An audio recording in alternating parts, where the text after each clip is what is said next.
Recounts, and it's May the 9th, 2005. This is the 60th anniversary of the surrender of Germany in Europe. We have with us today Miss and Mrs. Harris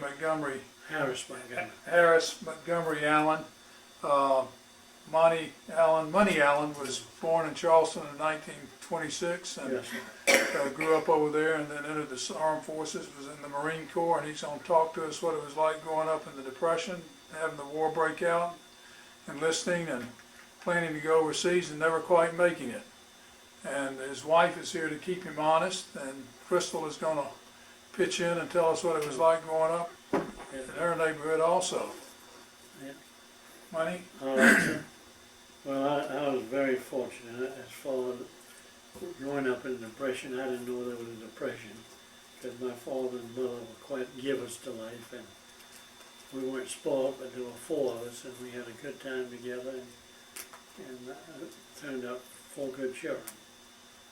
My mother and father did, and as I say, my mother and father gave more to people than any two people I know of. And I was very lucky. I had a very good childhood, and I had a horse as a kid, and I had a car when I could get a driver's license, and I had a pretty good life, a very good life, I should say. You probably deserved it. They knew how to discipline people too. They did a good job with us. I had two sisters and a brother, and we all had a good time together. We loved each other, and we supported each other. You grew up in the historic district of Charleston? Well, no, we bought 15 meeting in 1942, and I grew up on South Battery, 132 South Battery. It was my real childhood days, but I was president of the senior class and president of the high school student body, and we had a party when we had the dance, senior dance in the yard of 15 Meeting Street. Oh, goodness. And then I went to Auburn in September of '43. I graduated high school in June of '43. And then I enlisted in the Marine Corps in November of '44.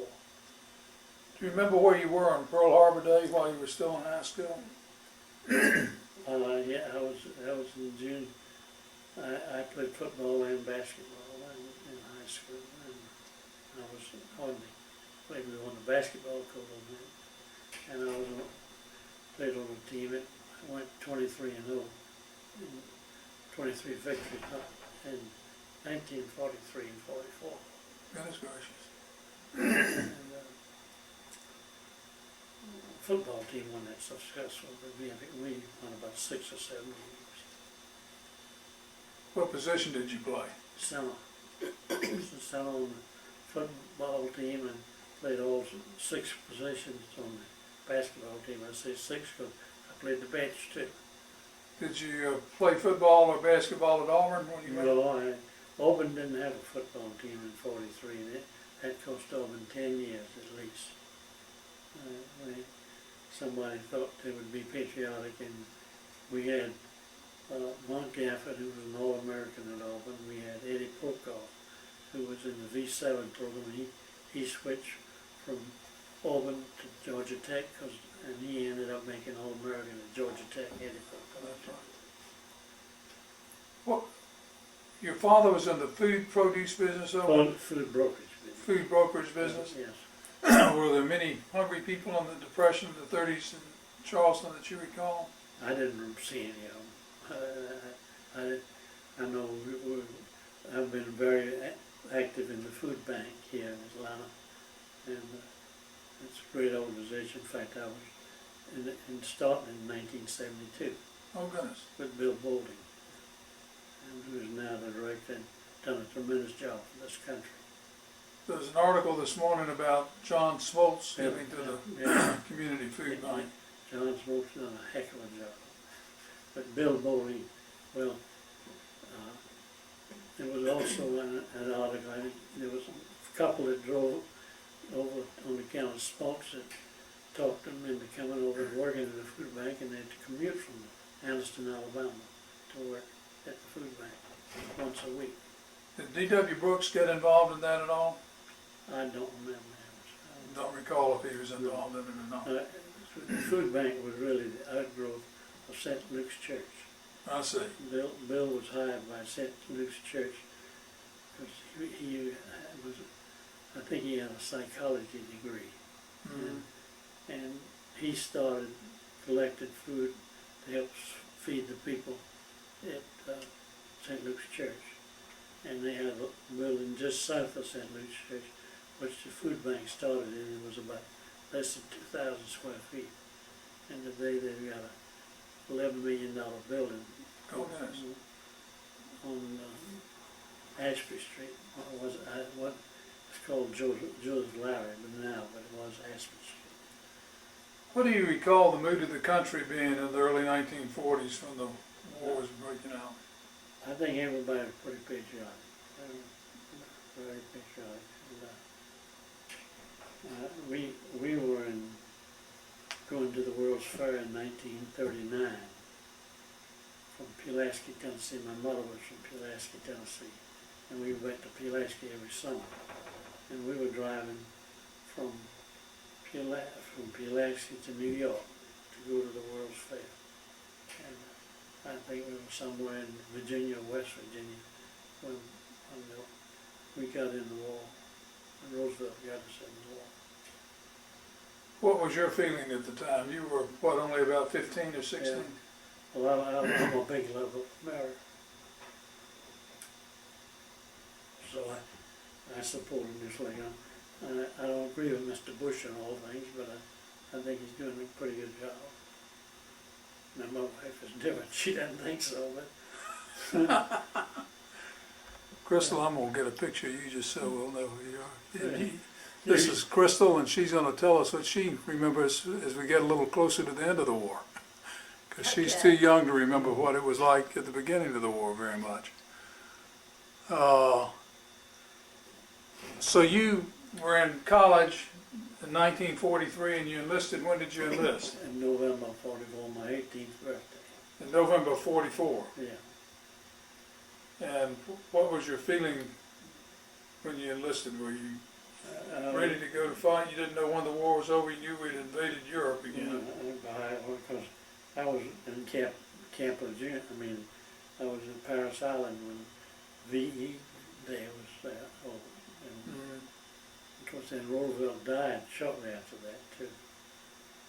And then, because the war was over in August of 45, I believe, with Japan.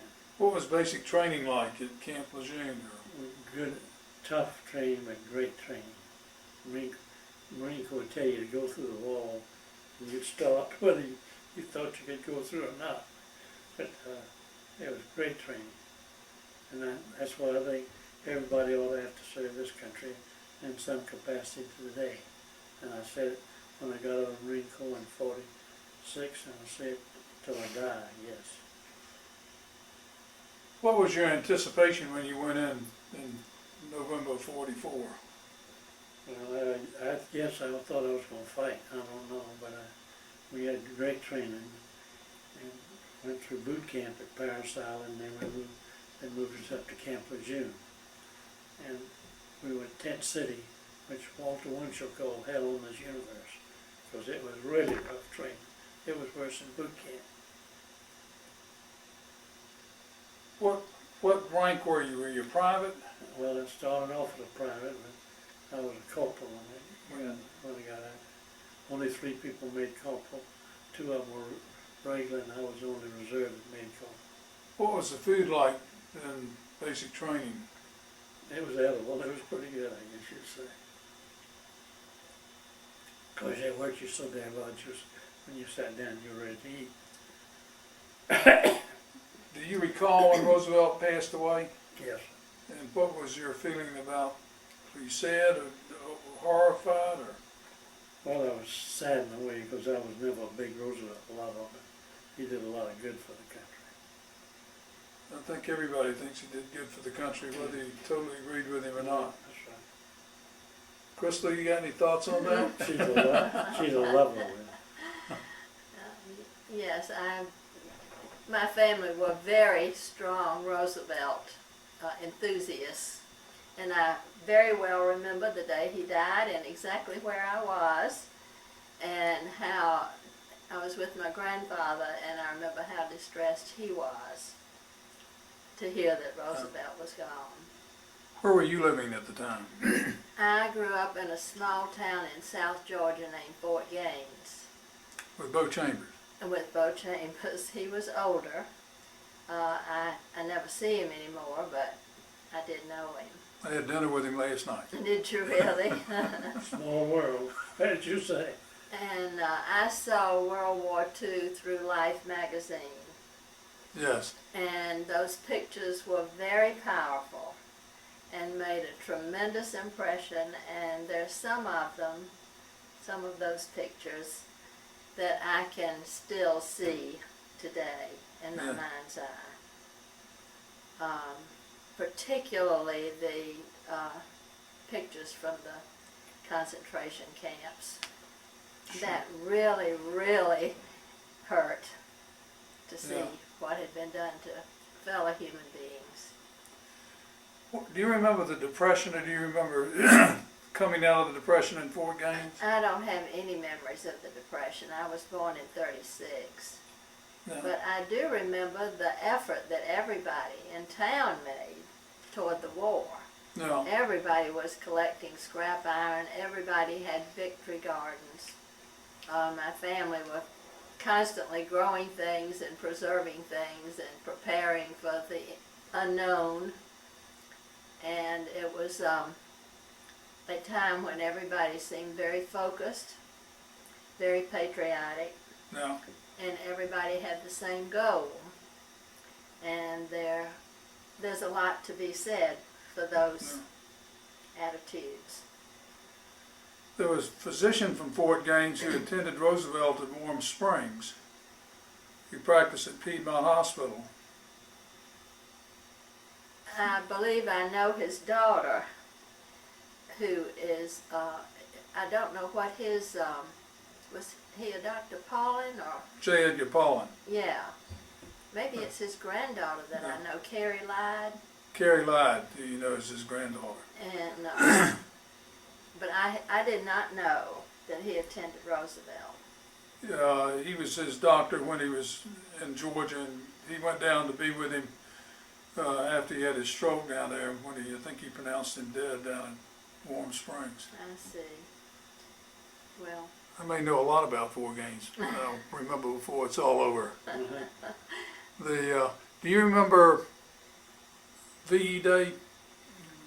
I remember that vaguely, but I remember VJ Day powerfully. I happened to be at Emory with my mother, who was in the hospital there, and I was on the quadrangle, and I remember hearing the loudspeakers and the planes swooping overhead and everything. It was a very big moment, even for a 9-year-old.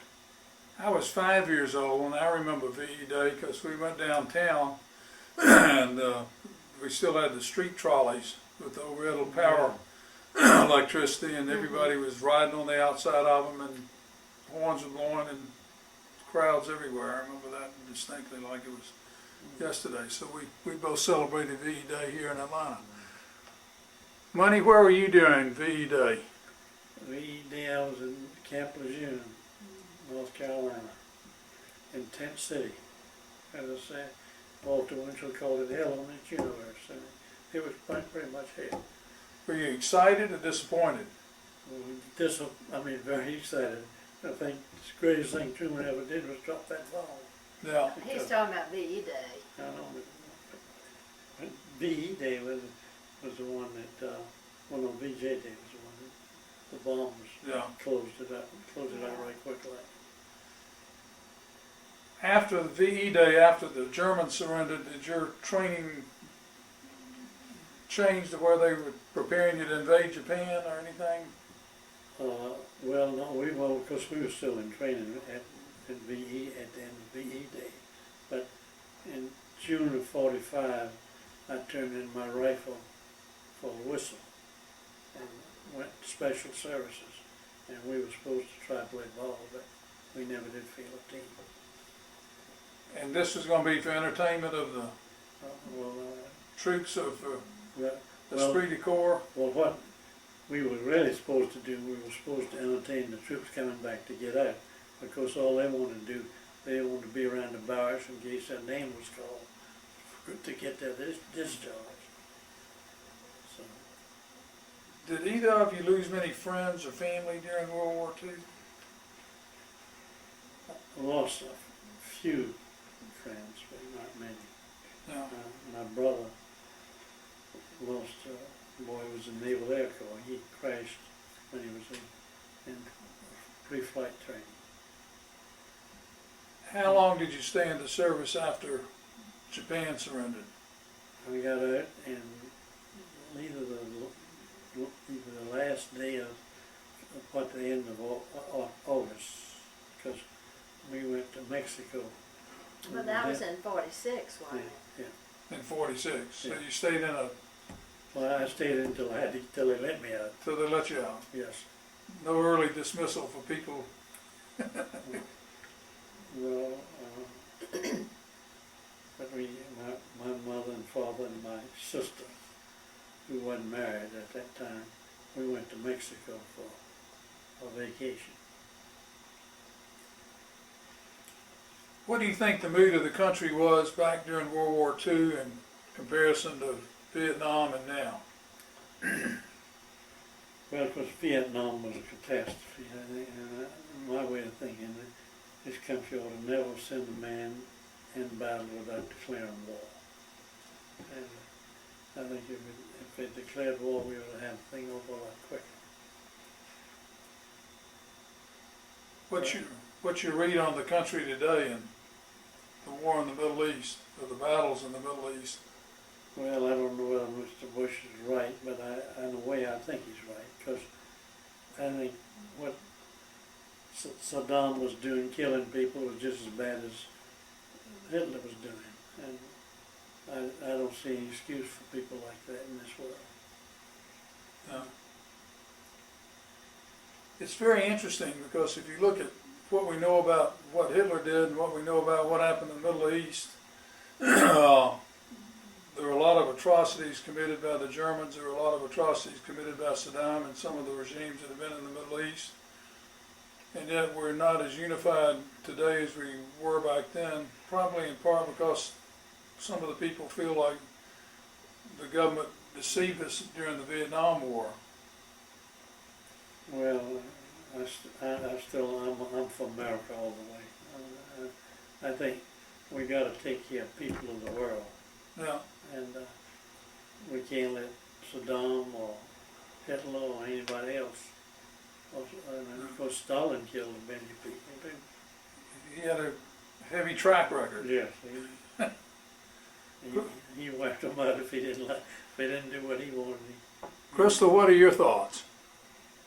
I don't think the situation is comparable to World War II Yeah. or to Vietnam. I think anytime you go to war on a false basis, you make a mistake.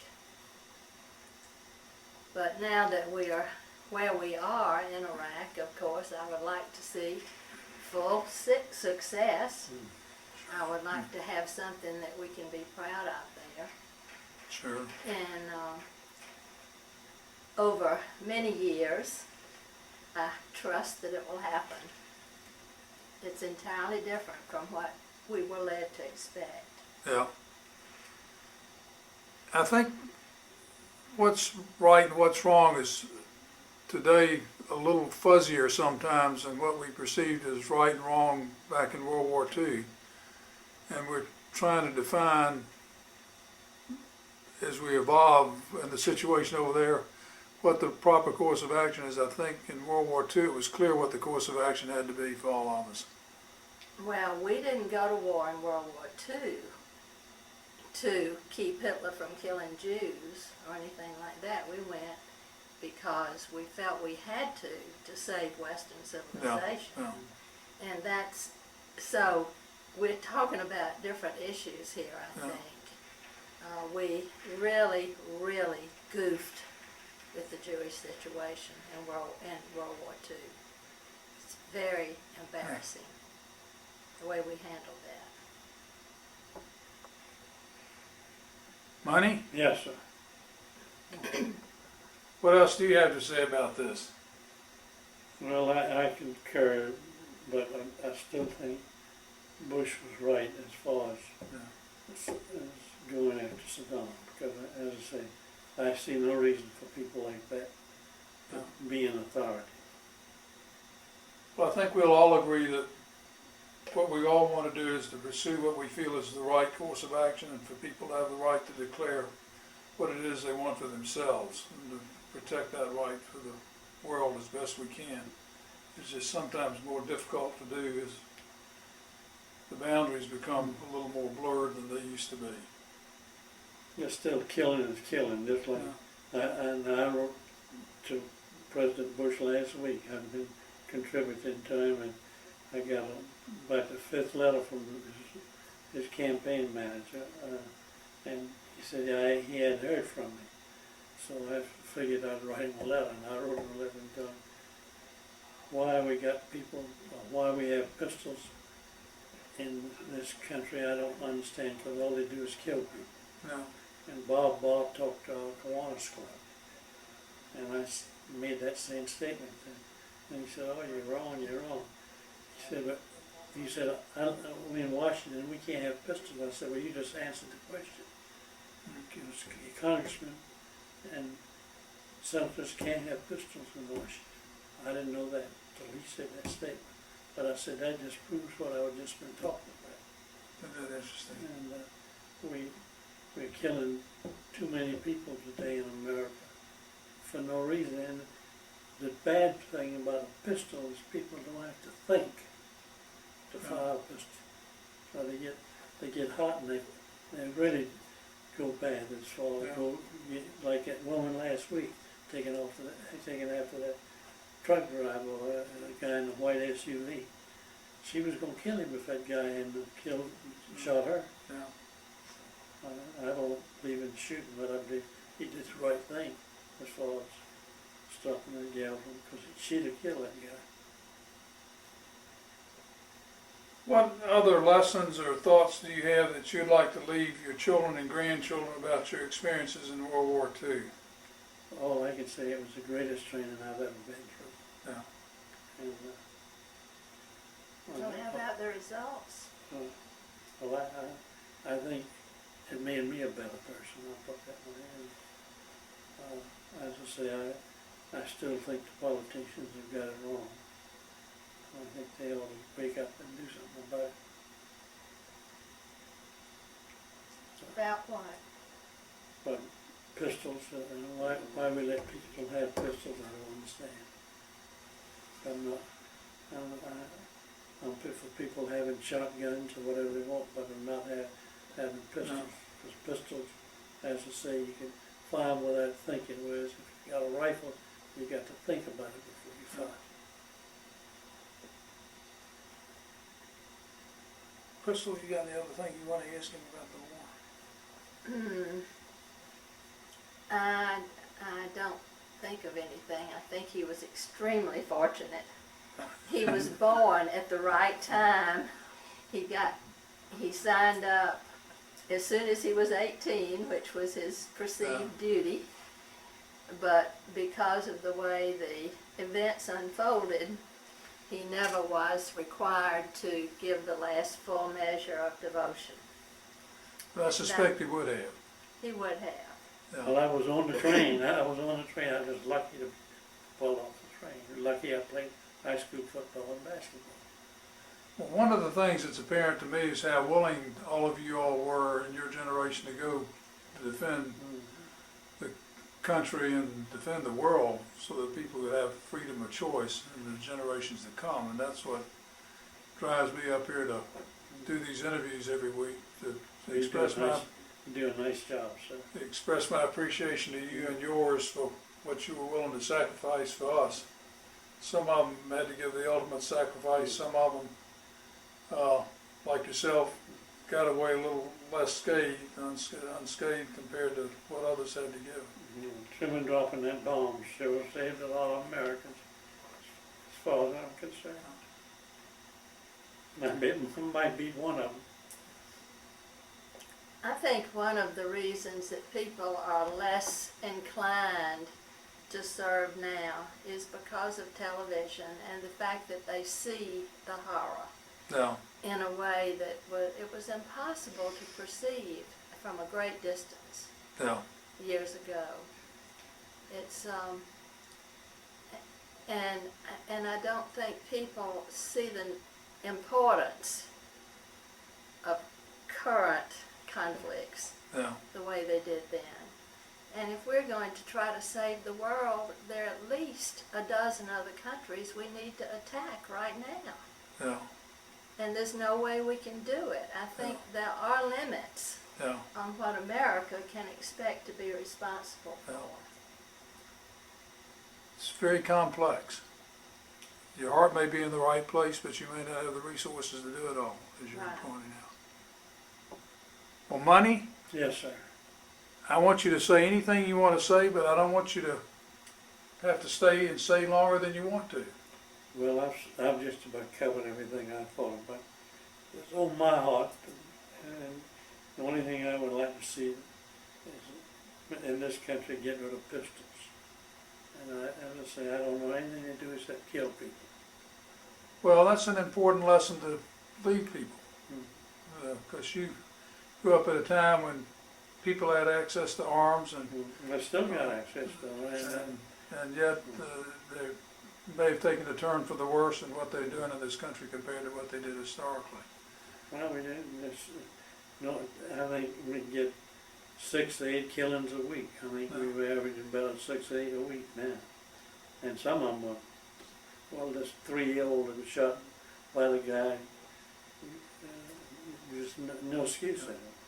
And also that 14-year-old girl that was killed last week.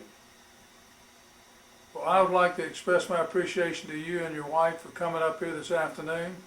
And again, from my generation and the future generations, for what you all were willing to do to make it possible for us to grow up in a free society. Yes, well, thank you, sir. I love America, and I hope we can keep it in great shape. Thank you.